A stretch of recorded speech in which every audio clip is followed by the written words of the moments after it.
Ini adalah suasana di persekitaran Mid Valley. Ini first time Uncle Dan melalui jalan ni.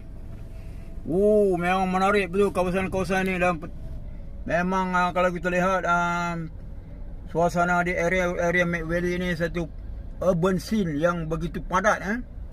Kalau kita lihat perjalanan Uncle Dan untuk pergi ke Putrajaya pada hari waktu ini waktu maghrib. Dan kalau kita lihat, ini adalah kawasan yang begitu sesak di kawasan Mid Valley.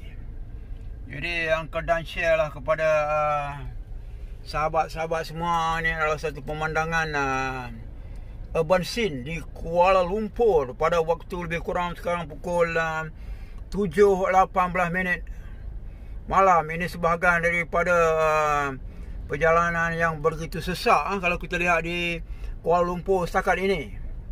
Jadi Uncle Dan sekarang meneruskan perjalanan ke Putrajaya. Besok hari 1 Mei iaitu hari pekerja. Dan kawasan sesak, ramai yang nak balik ke Kuala Lumpur, balik ke kampung. Ini adalah perjalanan untuk menuju ke area Seremban untuk menuju ke Putrajaya.